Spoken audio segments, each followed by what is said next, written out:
यानंतर मैं अनुरोध करती हूँ श्रीमती सीमा सिंह जी से, अध्यक्ष मेघाश्रय फाउंडेशन, कि वे अपने विचार रखें, प्रस्तुत करें।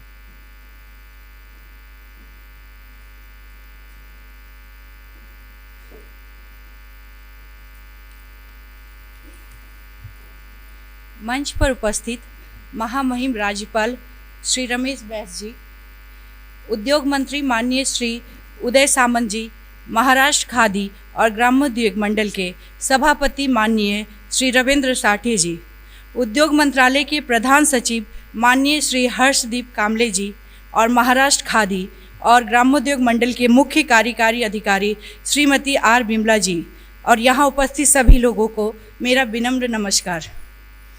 सबसे पहले मैं विजेताओं को बधाई देना चाहती हूँ और कामना करती हूँ कि आप अपने आगे की यात्रा में और अधिक सफल हों। भारत एक ऐसा देश है जिसकी आत्मा हमारे ग्रामीण क्षेत्रों की जड़ों में बसती है। यह पुरस्कार केवल आपकी उपलब्धियों का सम्मान करने के लिए नहीं है, बल्कि आपके संघर्ष और आपके दृढ़ संकल्प का सम्मान करने के लिए है। इस दृढ़ संकल्प ने आपको अपनी बाधाओं पर विजय दिलाई है और सफल कंपनी स्थापित करने के लिए आपको ताकत दी है। यह पुरस्कार आपके लिए अब एक जिम्मेदारी है। आपको भविष्य में और भी अधिक मेहनत करनी है, अधिक लोगों के लिए रोजगार व्यवस्था करना है, निर्माण करना है। मैं समाज को वापस लौटाने के उद्देश्य से अपना एक एनजीओ मेघाश्रय एनजीओ की शुरुआत की और देखते देखते ही ये मेरी पहचान बन गई।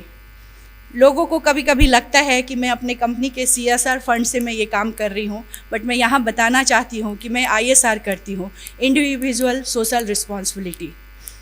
टैक्स चुकाने के बाद जो कुछ भी बचता है उसका कुछ हिस्सा मैं सामाजिक कार्यों में लगाती हूँ और समाज में कुछ बदलाव लाने के उद्देश्य से मैं ये कार्य कर रही हूँ। मेघाश्रय ने अब तक अपने सर्वाइकल कैंसर जागरूकता और मेंस्ट्रुअल हाइजीन कार्यक्रमों के माध्यम से अनेक महिलाओं के जीवन को प्रभावित किया है। हम हमारे पंत प्रधान श्री नरेंद्र मोदी जी के सर्वाइकल कैंसर मुक्त भारत बनाने के विज़न को संकल्प बनाने के लिए, सफल बनाने के लिए मेहनत कर रही हूँ। एक सच्ची भारतीय और एक सच्ची गांधीवादी होने के नाते खादी हमेशा मेरे दिल के करीब रही है।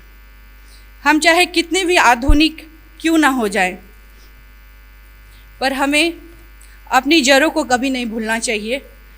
हम अपनी स्वदेशी खादी को कभी नहीं भूलना चाहिए। हमारे राष्ट्रपिता महात्मा गांधी जी ने कहा था, खादी एक कपड़ा नहीं बल्कि एक भावना है।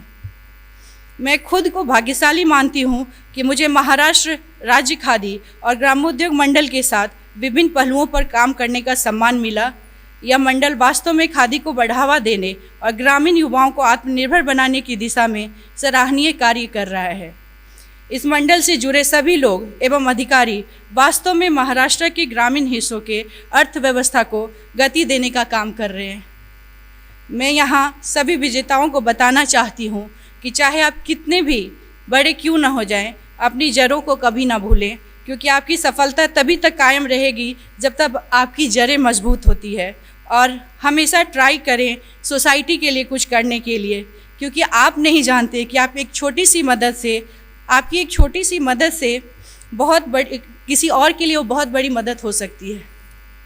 और मैं एक बार फिर से सभी विजेताओं को बहुत सारी बधाइयाँ देती हूँ और मुझे ये होस्ट करने का अवसर देने के लिए महाराष्ट्र खादी और ग्रामोद्योग को धन्यवाद देना चाहती हूँ और महामहिम माननीय राज्यपाल श्री रमेश बैस जी को बहुमूल्य वक्त देकर उपस्थित रहने के लिए धन्यवाद देती हूँ। जय हिंद, जय महाराष्ट्र, वंदे मातरम।